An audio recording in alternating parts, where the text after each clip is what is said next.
मंगल को बरतानवी दारुल अवाम में वोटिंग के दौरान ब्रेक्सिट डील पर अरकान पार्लियामेंट क्या राय देते हैं, इस पर बरतानिया के मारूफ कानूनदान सैयद राशिद मसूद और जाहिद चौधरी ने नाइनटी न्यूज़ यूके के नुमाइंदे आबिद काजमी से गुफ्तगू करते हुए कहा कि ऐसा लग रहा है कि बरतानिया को किसी डील के बगैर ही यूरोपीय यूनियन से निकलना पड़ेगा। उनका मजीद क्या कहना था, आप भी सुनिए।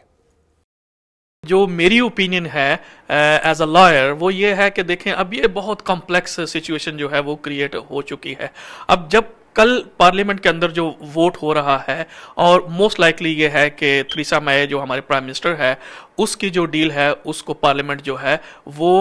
डिफीट करेगी। अब क्वेश्चन ये पैदा होता है कि अगर ये डिफीट हो जाती है तो फिर सूरत हाल क्या होगी।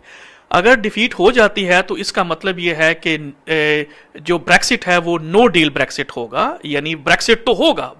होगा। अब उस सूरत हाल में ये है कि या तो फिर ये है कि दोबारा से जो है वो यूरोपियन यूनियन के पास जाया जाए और उनके साथ दोबारा नेगोशिएशन जो है वो की जाए और इससे बेहतर कोई डील हो सकती है तो वो नेगोशिएट की जाए। लेकिन उसके ऊपर क्योंकि यूरोपियन यूनियन के जो प्रेसिडेंट है वो ऑलरेडी और उस तमाम अदर जो कंट्रीज हैं वो ऑलरेडी कह चुके हैं कि जी इससे बेहतर डील जो है वो अवेलेबल नहीं है। तो अब ये इस कदर कॉम्प्लेक्स सूरत हाल हो चुकी है कि मुझे ये लगता है कि हो सकता है कि हमारी प्राइम मिनिस्टर साहिबा जो है, अगर जैसे कि अब लेबर कह रही है कि जी अगर कल पार्लियामेंट में थेरेसा मे को हैवी डिफीट होती है तो वो नो कॉन्फिडेंस मूवमेंट जो है वो लेके आते हैं। अब अगर नो कॉन्फिडेंस मूवमेंट आ जाती है तो फिर ऑब्वियसली थेरेसा मे को रिजाइन करना पड़ेगा और इसके हवाले से नए कोई इलेक्शन जो है वो हो सकते हैं और उसमें हो सकता है कि फिर कोई जो है वो नए रेफरेंडम की तरफ जो है वो जाया जा सकता है। अब जो लेफ्ट विंग है लेबर पार्टी का वो तो यही चाहता है कि हम यूरोप के अंदर रहें और कंजर्वेटिव का ज़्यादा व्यू ये है कि वो यूरोप से बाहर निकल आए। लेबर के भी इस वक्त बहुत से ख्यालात इससे मिलते जुलते हैं, लेकिन जिस हवाले से आपने सवाल किया है कि कल क्या सिचुएशन है,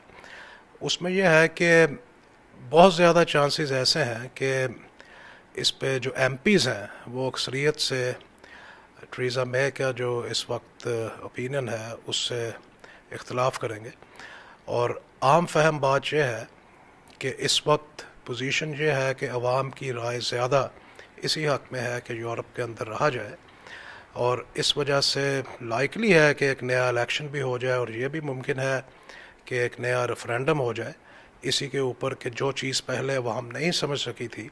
अब वो कदर बेहतर समझ रही है। क्योंकि यूरोप से निकलना एक बहुत ही मुश्किल काम है। जैसे कि पहले एक दफ़ा मैंने कहा था कि ये एक रंग मिल चुका है पानी के अंदर, उसको अलहदा करना बहुत मुश्किल है। तो अवाम के लिए यही समझना मुश्किल है कि ब्रेक्सिट है क्या और हम किस तरह अलहदा हो सकते हैं। दो इंसानों के दरमियान भी जब कोई एग्रीमेंट होता है उससे निकलना काफ़ी मुश्किल होता है। यहाँ गवर्नमेंट कई लिहाज से एक दूसरे के अंदर इस तरह मिल चुकी हैं गवर्नमेंट्स यूरोपियन यूनियन की कि उनमें से चीज़ों को अलहदा करना कोई इतना आसान काम नहीं है।